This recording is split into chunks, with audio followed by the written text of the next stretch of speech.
I thought I would feel a little bit differently about this movie. Hey, I'm Amy and welcome back. Today I'm going to be talking about Laika's new stop-motion animation movie, Missing Link. I was interested when this movie came out because I really liked Kubo and the Two Strings, which is the only Laika movie I think I have seen, because when Coraline and Paranorman came out, I really did not care all of that much about them. It just wasn't something that was like on my radar, and I know I've heard that they're like really great films. I haven't had the chance to see them yet, and when they came out, wasn't super interested, so I did not see them, but I did enjoy Kubo, so I was very excited when they announced that this one was coming out.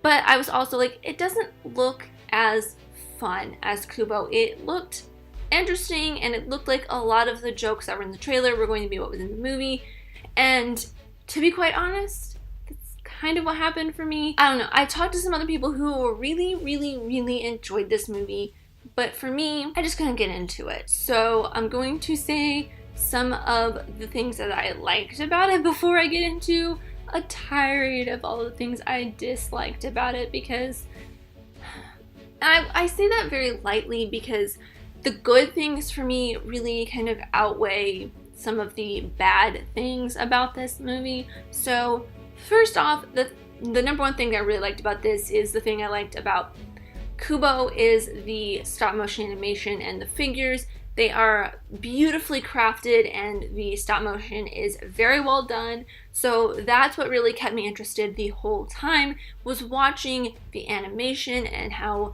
well and seamlessly it just blended together, and how beautiful it looked, how amazingly well crafted this film was. There is also Hugh Jackman. I just like Hugh Jackman, maybe even just his voice. That was the other thing that I really liked about this. Zach Galifianakis, on the other hand, I will talk about that in just a second when I get to some of the things I did not like. I did like his character. His character is kind of funny, but again, that's something else that's going to be going on in the things that I did not like about this as much. So yeah, I think that's everything I really liked about it. It's just the fact that it's made by Laika and it looked beautiful. That, I think, is a very heavy selling point. I told anybody who asked me about it what my thoughts were. I said, it's very beautiful, it's very well done, it is a Laika film at heart, so you know it's going to look great. But for me, these are the things that I did not like a whole lot. I'm going to start off very soft. First is, yes, I know I said I really liked the way the models are, but, and this is like just a tiny little thing that really did not have any bearing on how I felt about it. And overall, because I did enjoy the way the models looked, it's how they designed the noses. Felt very weird because they were all oddly shaped, very long, and they all were very red at the end. Like they had colds. Like everybody had a cold. It was weird.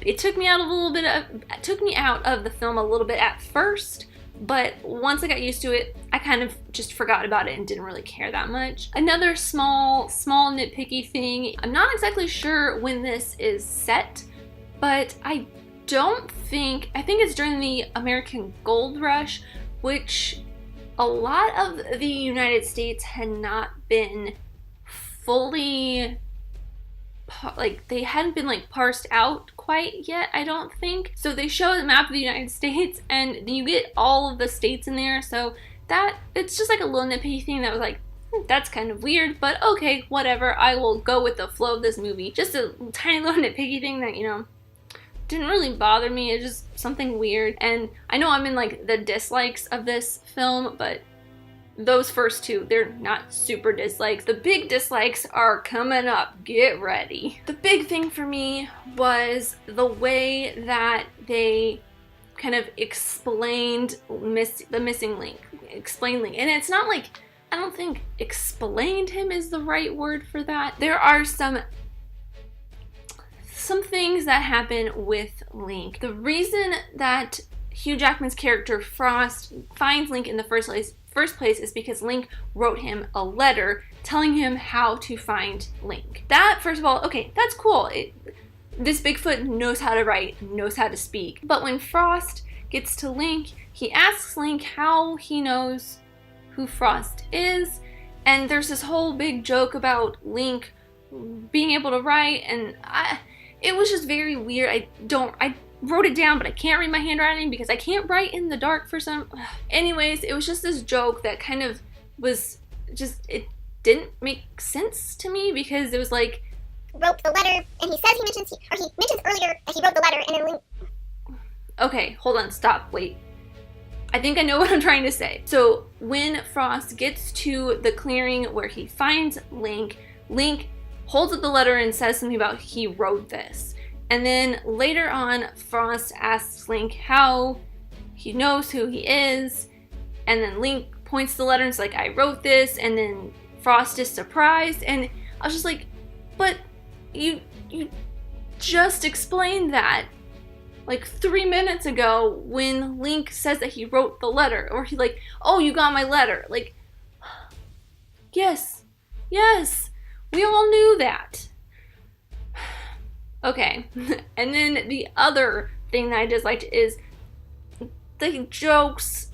A lot of the time it felt like it was just very repeated Zach Galifianakis humor. It just was the same Zach Galifianakis jokes over and over again, just for a laugh, and it got really annoying. So here I'm going to list off some of the jokes that kept getting repeated. One is Link misunderstanding things about humans, but understanding other more complicated things about humans, and it's a big joke a couple of times, and it just got old very quickly for me. I think they do it maybe 5 times throughout the entire film, and I was over it. And number 2 is Link getting excited about something, but then pausing for a beat, and then saying, oh, he didn't understand that. They did that twice. One time you see it in the trailer. The second time, I'm pretty sure it's also in the trailer, maybe. Probably not. It might be in like a different trailer. He gets excited about something, but then doesn't really fully understand it, and it got annoying. There's a third one where they kept repeating it. It's breaking glass. I think that's what I wrote down. Don't remember why. I think it was just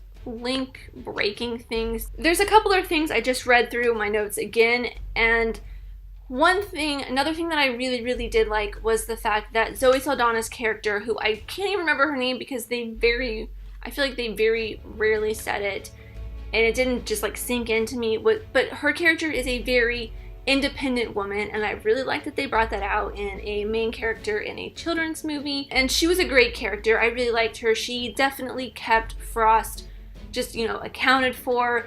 And there's another thing that I didn't like along with that is Frost. It's a story of him trying to change, become a better person, and he changes, but then he doesn't change, and it's very weird.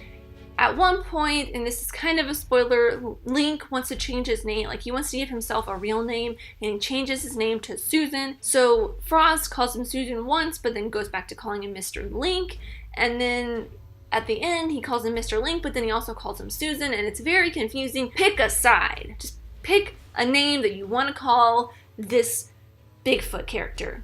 I'm okay with calling him Susan the entire time. That's fine. Characters sometimes change their names. If they are given a story, a plot line to change their name, I'm fine with them changing their name as long as you keep with it. They did it really well in Sabrina, The Chilling Adventures of Sabrina, and they could have done it really well here, but they didn't. And when they didn't do that, it just made the plot line of Frost trying to become a better person, or his journey to becoming a better person, it just did not feel like it fulfilled itself to me. But I think that is everything. My rewatch score for this would probably be a Netflix. I would watch it again just for how pretty it looks. It's not like I would rewatch this again just for the fun of it. I don't know. I think watching the trailers before this was a lot of kids movies, and I think I realized a lot of kids movies are not necessarily made for me anymore. I don't find as much joy in them as I used to because I'm not a kid. It's definitely not for my demographic, but I have a lot of the times found a lot of animated films to be interesting and fun, and I really enjoyed them. So I thought maybe I would enjoy this, but I know there are a lot of kids movies that I probably do not enjoy. I find their trailers to be annoying, so I will never see them. But this one looked like something that I would enjoy, but I guess apparently I did not enjoy it as much. So yeah, I think that's everything. Let me know in the comments what your thoughts are on Missing Link. Did you enjoy it more than I did? Because I think a lot of people probably did. I think I'm just like an outlier, but thank you guys so much for watching. I really truly do appreciate every single one of you. Let me know who you are in the comments down below, and let's be friends. If you enjoyed this, leave a like and subscribe if you're new, because I love talking all things movies, TV shows, filmmaking, mystery, all that fun stuff, and I'll see you next time. Bye!